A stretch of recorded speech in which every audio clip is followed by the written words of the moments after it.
نحمده ونصلي على رسوله الكريم اما بعد فاعوذ بالله من الشيطان الرجيم بسم الله الرحمن الرحيم رب اشرح لي صدري ويسر لي امري واحلل عقدة من لساني يفقهوا قولي۔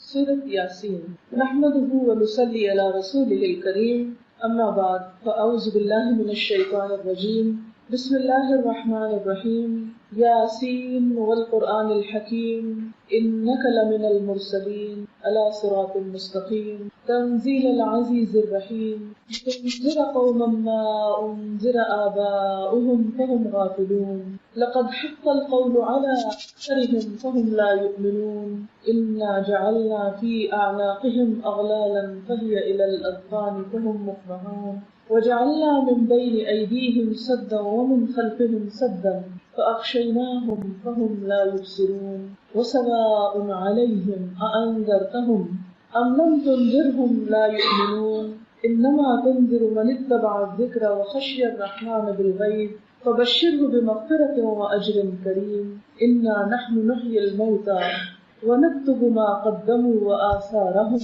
وكل شيء أحصيناه في إمام مبين۔ شروع کرتی ہوں اللہ کے نام سے جو بے انتہا مہربان نہایت رحم فرمانے والا ہے۔ یاسین، قسم ہے قرآن حکیم کی، تم یقیناً رسولوں میں سے ہو، سیدھے راستے پر ہو، اور یہ قرآن غالب اور رحم کرنے والی ہستی کا نازل کیا ہوا ہے تاکہ تم خبردار کرو ایک ایسی قوم کو جس کے باپ دادا خبردار نہ کیے گئے تھے اور اس وجہ سے وہ غفلت میں پڑے ہوئے ہیں۔ ان میں سے اکثر لوگ فیصلہ عذاب کے مستحق ہو چکے ہیں، اسی لیے وہ ایمان نہیں لاتے۔ ہم نے ان کی گردنوں میں توق ڈال دیے ہیں جن سے وہ تھوڑیوں تک جکڑے گئے ہیں، اس لیے وہ سر اٹھائے کھڑے ہیں۔ ہم نے ایک دیوار ان کے آگے کھڑی کر دی ہے اور ایک دیوار ان کے پیچھے، ہم نے انہیں ڈھانپ دیا ہے، اب انہیں کچھ نہیں سوچتا، ان کے لیے برابر ہے، ہاں تم انہیں خبردار کرو یا نہ کرو، وہ نہیں مانیں گے۔ تم تو اسی شخص کو خبردار کر سکتے ہو جو نصیحت کی پیروی کرے اور دن دیکھے خدائے رحمان سے ڈرے، اسے مغفرت اور اجر کریم کی بشارت دے دو۔ ہم یقیناً ایک روز مردوں کو زندہ کرنے والے ہیں، جو کچھ کام انہوں نے کیے ہیں وہ سب ہم لکھتے جا رہے ہیں، اور جو کچھ آثار انہوں نے اپنے پیچھے چھوڑے ہیں وہ بھی ہم لکھ رہے ہیں۔ ہر چیز کو ہم نے ایک کھلی کتاب میں درج کر رکھا ہے۔ یہ سورۃ یاسین کا پہلا رکوع تھا جو میں نے آپ کے سامنے پڑھا اور اس کا ترجمہ بھی آپ نے سنا۔ سورۃ یاسین شاید قرآن پاک کی وہ واحد سورت ہے جس کو ہم اپنی زندگی میں بہت زیادہ پڑھتے ہیں۔ سورۃ فاتحہ ایکسیپشنل کیس ہے، چونکہ وہ نمازوں میں پڑھتے ہیں اور اس کا پڑھنا لازم ہے، اس لیے اس کو تو زیادہ پڑھا ہی جاتا ہے، لیکن اس کے علاوہ عام روزمرہ زندگی میں ہم سورۃ یاسین کو بہت زیادہ اپنے مطالعے میں لاتے ہیں۔ سورۃ یاسین قرآن پاک کے اندر اپنے معنی کے اعتبار سے، اپنے سبجیکٹ کے اعتبار سے ایک بہت اہم مقام رکھتی ہے۔ اس کا نام یاسین حروف مقطعات پر مشتمل ہے، اور جیسا کہ آپ جانتے ہیں کہ یہ لکھے تو اکٹھے جاتے ہیں لیکن پڑھے الگ الگ جاتے ہیں۔ یا سین دو حروف کا مرکب ہے۔ بعض لوگوں نے اس کا معنی بتانے کی کوشش کی ہے، تو یا عربی میں اے کو کہتے ہیں، جیسے ہم کہتے ہیں یا اللہ، تو اس کا مطلب ہوتا ہے اے اللہ، تو یا کا مطلب ہے اے، اور سین کا مطلب ہے سید، سردار، اور اس سے مراد نبی صلی اللہ علیہ وسلم ہے۔ یا بعض لوگوں نے کہا کہ نہیں، اس سے مراد، سین سے مراد انسان ہے، اے انسان، یعنی اس صورت میں انسان کو مخاطب کیا گیا ہے۔ تو یاسین اے انسان والقرآن الحکیم، قسم ہے قرآن حکیم کی، قرآن کی قسم کھائی جا رہی ہے، اور صرف قرآن کی نہیں بلکہ قرآن کی صفت بھی ساتھ شامل ہے۔ کون سی صفت؟ کہ یہ ایک حکمت والی کتاب ہے، یعنی قرآن کے اندر جو مضامین آئے ہیں، جو باتیں کہی گئی ہیں، جو چیزیں بتائی گئی ہیں، ان میں سے ایک ایک چیز بہت حکمت سے بھری ہوئی ہے، بہت فائدے کی ہے، بہت عقل مندی کی باتیں ہیں، اور قرآن کے اندر پایا جانے والا یہ وزڈم اس بات کی گواہی دیتا ہے کہ یہ کتاب اللہ کی طرف سے ہے اور محمد رسول اللہ صلی اللہ علیہ وسلم کے رسول ہونے پر ایک دلیل ہے۔ آپ جانتے ہیں کہ نبی صلی اللہ علیہ وسلم مکہ میں 40 سال تک رہے اور لوگوں کے ساتھ میل ملاقات رہی۔ اس 40 سال کے عرصے میں کبھی بھی آپ نے کوئی ایک بھی ایسی آیت یا ایسی بات زبان سے نہیں نکالی۔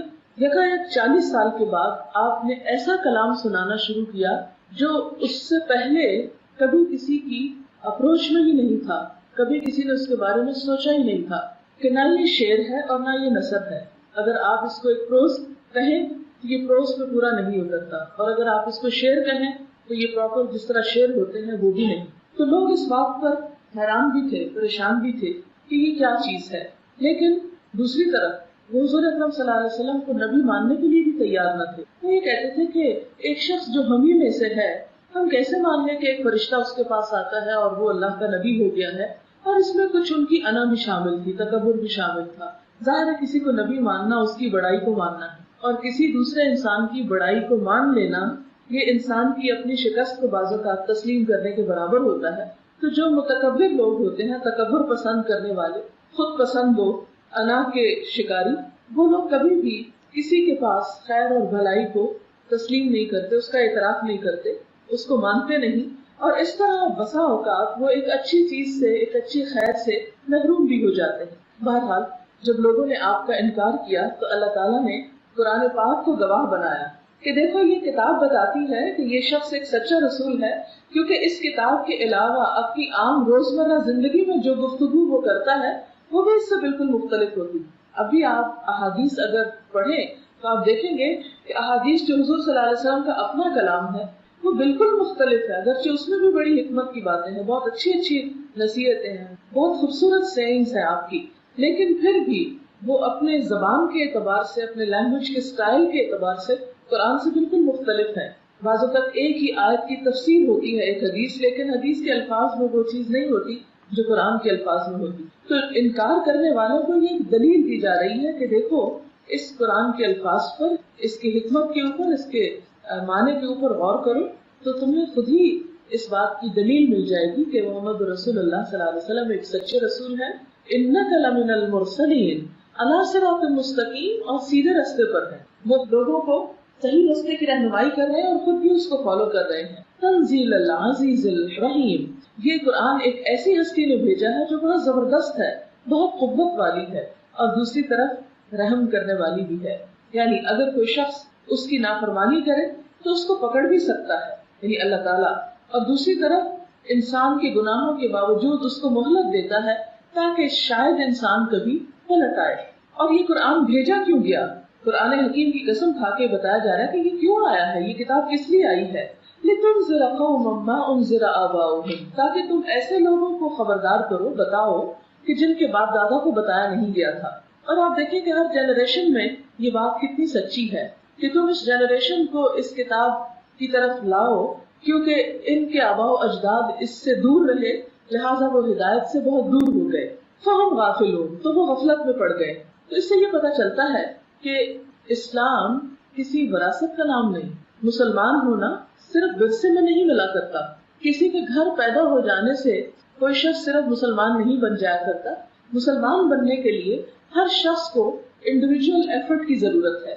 ہر شخص کو ڈائریکٹ اپنے رب کے اپروچ کی ضرورت ہے، اپنے رب کے ساتھ ایک تعلق کی ضرورت ہے. کوئی شخص یہ نہیں کہہ سکتا کہ میرے ماں باپ چونکہ بہت نیک انسان تھے اس لیے میں بھی نیک ہوں. نہیں، ہر شخص کی نیکی اور اس کا کردار اور اس کا اخلاق اور اس کا عمل اس کے اپنے ساتھ ہے. بعض اوقات اولاد ماں باپ سے بھی بڑھ کر نیک ہوتی، اور بعض اوقات نیک ماں باپ کی اولاد بھی بہت نالائق ہو سکتی ہے. یہ ایسے ہی ہے جیسے کوئی شخص یہ نہیں کہہ سکتا میں ڈاکٹر ہوں کیونکہ میرے والد ایک ڈاکٹر تھے. کبھی آپ کسی ایسے شخص کو ڈاکٹر ماننے کو تیار نہیں ہوں گے کہ جس کے والدین ڈاکٹر ہوں. ڈاکٹر بننے کے لیے ایک شخص کو خود اپنی پرسنل ایفرٹ کی ضرورت ہوتی. اسی طرح ایک اچھا انسان بننے کے لیے، ایک مسلمان بننے کے لیے ہر انسان کو خود اپنی کوشش اور اپنی محنت کی ضرورت ہے. یہی چیز یہاں پر بتائی گئی کہ تم ان لوگوں کو دین کی بات بتاؤ، اچھائی کے راستے پر لاؤ، کیونکہ بہت عرصے سے یہ اس تعلیم سے دور رہے، ان کے ماں باپ بھی دور تھے، وہ غفلت میں پڑ گئے تو ان کا اثر ان پہ بھی آ پڑا، تو انہیں اس غفلت سے نکالو. لیکن بات یہ ہے کہ ان میں سے اکثر لوگ فیصلہ عذاب کے مستحق ہو چکے ہیں، اس لیے وہ نہیں مانتے. کہ نبی صلی اللہ علیہ وسلم نے جب بتانا شروع کیا تو بہت سارے لوگوں کے لیے یہ پیغام اور یہ بات ایک نئی بات تھی. اور آپ نے دیکھا ہوگا کہ ہر نئی بات کو لوگ شروع میں ناپسند کرتے ہیں، پھر اس کے بعد آہستہ آہستہ اس کو ایکسپٹ کرنے لگتے ہیں. یہ انسان کی فطرت ہے.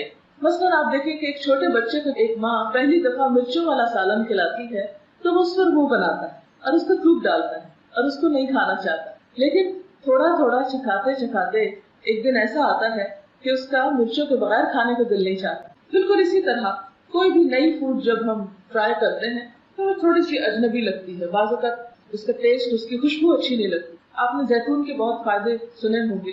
جو اولیو آئل ہوتا ہے وہ کولیسٹرول فری ہوتا ہے، لیکن اس کے باوجود چونکہ ہم لوگ یوز ٹو نہیں اس کو کھانے کے، تو اس میں پکی ہوئی چیز ہم شوق سے نہیں کھاتے یا کھا نہیں سکتے. لیکن جن علاقوں میں لوگ اسے کھاتے ہیں وہ دوسرا تیل استعمال نہیں کر سکتے. تو یہ ایک بالکل انسانی فطرت ہے کہ کوئی بھی نئی چیز انسان کے سامنے جب آتی ہے تو اسے بہت آسانی کے ساتھ وہ قبول نہیں کر سکتا. اس لیے اللہ تعالیٰ فرماتے ہیں کہ تم ان کو خبردار کرو. اور ان میں سے بہت سارے لوگ جو ہیں وہ اس پیغام کو نہیں بھی مانیں گے. اور اس کی ایک اور وجہ یہ ہوتی ہے کہ انسان کسی چیز کو کیوں نہیں مانتا. ایک وجہ تو یہ کہ نئی چیز ہے، اسے ایکسپٹ کرنے میں دیر لگ رہی. لیکن آپ دیکھیں گے کہ جن لوگوں کے دل کھلے ہوتے ہیں وہ نئی چیز کو بھی آہستہ آہستہ، جو براڈ مائنڈیڈ لوگ ہوتے ہیں، آہستہ آہستہ ایکسپٹ کر لیتے. اور جس کے ذہن میں وسعت ہوتی ہے اتنی جلدی اس کو ایکسپٹ کرتے. کچھ لوگ ایسے ہوتے ہیں کہ جن کو بات سمجھ میں بھی آ جاتی ہے، لیکن اپنی تنگ نظری کی وجہ سے، اپنے دل کی گھٹن کی وجہ سے، اپنی کوتاہ نظری کی وجہ سے وہ اس کو ایکسپٹ نہیں کرتے. یہاں ایسے ہی لوگوں کی بات کی گئی کہ وہ اپنی دنیا میں جینا چاہتے ہیں، اپنی مرضی کے مطابق زندگی بسر کرنا چاہتے ہیں. اس لیے نبی اکرم صلی اللہ علیہ وسلم جو کچھ ان کو دے رہے ہیں وہ نہیں مانیں گے. انا جعلنا فی اعناقہم اغلالا، ہم نے ان کی گردنوں میں توق ڈال دیے. توق کہتے ہیں اس کڑے کو جو پرانے زمانے میں قیدیوں کی سزا کے لیے گردن میں جکڑ دیا جاتا تھا، جس کی وجہ سے وہ موو نہیں کر سکتے. اور آپ دیکھیں کہ اگر تھوڑی دیر کے لیے بھی آپ اگر گردن کو موو نہ کریں تو ایک بہت تکلیف دہ چیز ہو جاتی. فرمایا یہ سمبل ہے، توق ایک سمبل ہے گردن کو اکڑانے کا. اور گردن کو اکڑانا سمبل ہے کس کا؟ تکبر کا. فرمایا کہ ان کے تکبر کی وجہ سے یہ لوگ حق کو نہیں مانتے. تکبر کیا ہے؟ کہ میں زیادہ اچھا ہوں، میں زیادہ عقل مند ہوں، میں زیادہ جانتا ہوں، میں زیادہ بہتر ہوں. جیسے کہ شیطان کو اللہ تعالیٰ نے حکم دیا تھا کہ انسان کو سجدہ کرو. شیطان نے کیا کیا؟ کہا انا خیر منہ، میں اس سے بہتر ہوں. خلقتنی من نار وخلقتہ من طین، مجھے تو نے آگ سے پیدا کیا، اس کو مٹی سے پیدا کیا، میں زیادہ اچھا ہوں، میں اس کے آگے کیوں جھکوں. لہٰذا اس کا یہ انکار اس کے تکبر کی وجہ سے تھا. اسی لیے جو لوگ دنیا میں تکبر کا شکار ہوتے ہیں، اپنے آپ کو بڑی چیز سمجھتے ہیں، وہ اللہ کی بات پر توجہ بھی نہیں دیتے، اسے سننا ہی نہیں چاہتے، اور سن کر اس پر عمل بھی نہیں کرنا چاہتے.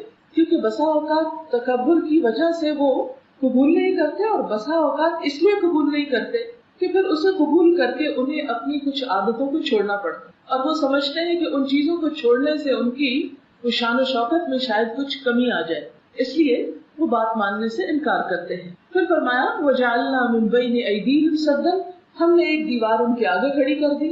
وَمِن خَلْفِهِمْ سَدًّا، ایک دیوار ان کے پیچھے ہے. فَأَغْشَيْنَاهُمْ، اوپر سے بھی ڈھانپ دیا ہے. فَهُمْ لَا يُبْصِرُونَ، وہ دیکھ ہی نہیں سکتے. یعنی جب ایک شخص اپنے آپ کو بڑی چیز سمجھنے لگتا ہے تو پھر اس تکبر کی وجہ سے اللہ تعالیٰ اس کو ایک سزا دیتے. اور وہ سزا کیا ہوتی ہے کہ اس کو حق بات سمجھنے کی توفیق نہیں دیتے. اور اس کو اس سے تشبیہ دی گئی کہ جیسے کسی شخص کے آگے بھی دیوار ہے. مثلا اس وقت ہم ایک کمرے میں بیٹھے ہوئے ہیں، ہمارے سامنے بھی دیوار ہے، ہمارے پیچھے بھی دیوار ہے، اور ہمارے سر پہ بھی چھت ہے. لہٰذا ہم اس کمرے سے باہر کچھ نہیں دیکھ سکتے. بالکل تکبر کرنے والا شخص اپنی ذات اور انا کے خول میں اس طرح بند ہو جاتا ہے کہ وہ نہ آگے دیکھ سکتا ہے نہ پیچھے دیکھ سکتا ہے، نہ اسے اپنے مستقبل کی کوئی فکر ہوتی ہے اور نہ اپنے ماضی سے کوئی سبق لیتا ہے. اور اوپر سے بھی ڈھانکے ہوئے کہ اللہ کی طرف اس کا کوئی دھیان نہیں ہوتا، توجہ نہیں ہوتی، رجحان نہیں ہوتا، تعلق نہیں ہوتا. لہٰذا ان کو کوئی بات بھی سمجھ نہیں آتی، ان کو فائدہ ہی نہیں ہوتا. پھر فرمایا وَسَوَاءٌ عَلَيْهِمْ، ان کے لیے برابر، ایسے لوگوں کے لیے برابر ہے. کیا؟ أَأَنذَرْتَهُمْ، خواہ تم ان کو ڈراؤ، أَمْ لَمْ تُنذِرْهُمْ، یا نہ ڈراؤ، لَا يُؤْمِنُونَ، وہ نہیں مانیں گے. یعنی آپ ان کو کوئی نصیحت کریں یا نہ کریں، خبردار کریں یا نہ کریں، کوئی ڈر والی آیت سنائیں یا نہ سنائیں، وہ سب سنی انسنی کر دیتے ہیں، ان کو کچھ سمجھ نہیں آتی. یہ بالکل ایسے ہی جیسے اس کمرے کے باہر اگر کوئی چیخ چلا رہا ہو، پکار رہا ہو، تو ہمیں کچھ پتہ نہیں چلے گا کہ کوئی رو رہا ہے. اس چھت پہ اس وقت کوئی رو رہا ہو، چلا رہا ہو، ہمیں تو کچھ خبر نہیں کہ کیا ہو رہا ہے، کیونکہ ہم تو اس کے اندر بند ہیں. تو بالکل اسی طرح متکبر شخص جب اپنی ذات کے خول میں بند ہوتا ہے تو اللہ تعالیٰ اس پہ ہدایت کے دروازے بند کر دیتے ہیں، اور پھر ان پر کوئی نصیحت کی بات اثر کرتی ہی نہیں، اس لیے کہ وہ ہر وقت اپنے خیالوں، اپنی دنیا اور اپنی ہی آپ میں رہتے ہیں. اس لیے حق کی بات، ہدایت کی بات ان کے دلوں تک نہیں پہنچتی. فرمایا انما تنذر من اتبع الذکر، وخشی الرحمن بالغیب، تم تو اس کو ڈرا سکتے ہو کہ جو غائبانہ طور پر اپنے رب سے ڈرے، یعنی تنہائی میں بھی جس کو اپنے رب کا احساس ہو، جو بن دیکھے اپنے رب سے ڈرے، یعنی کسی نے اللہ کو دیکھا نہیں لیکن اس کے باوجود وہ شخص جو غیب کے پیچھے یا اس پردے کے پیچھے اپنے رب کو محسوس کر سکے، اسی پر یہ کلام نصیحت اثر کرتا ہے۔ آپ دیکھیں کہ جیسے اس وقت میں بات کر رہی، میری بات آپ کے کانوں سے ٹکرا رہی، لیکن بسا اوقات ایسا ہوتا ہے کہ کچھ لوگوں کے صرف کانوں تک نہیں ٹکراتی، دل تک بھی اترتی۔ اب دل جو ہے وہ سامنے ایکسپوز نہیں ہے، وہ تو بہت پردوں کے اندر چھپا ہوا، لیکن جو شخص دلچسپی لیتا ہے ایک بات کے اندر، وہ آواز جو ہمیں نظر نہیں آتی، وہ آواز کان سے دل تک پہنچتی ہے اور دل سے پورا جسم پہ اثر کرتی ہے، سارا جسم پوری باڈی اس میں انوالو ہو جاتی ہے۔ اسی طرح ایک شخص جو اللہ تعالیٰ سے ایک تعلق رکھتا ہے، اللہ کی عظمت کو محسوس کرتا ہے، تو اللہ تعالیٰ ہاں پردے کے پیچھے چھپا ہوا ہے لیکن وہ اس کے پریزنس کو فیل کر سکتا ہے، یہ اس کے اپنے احساسات کی بات ہے۔ تو جو اس قابل ہو کہ پردے کے پیچھے ذات کو محسوس کر سکے، پھر وہ اس کی بات کو بھی اپنے اندر ایبزارب کر سکتا ہے۔ ایسے لوگوں کے لیے جزا کیا ہے؟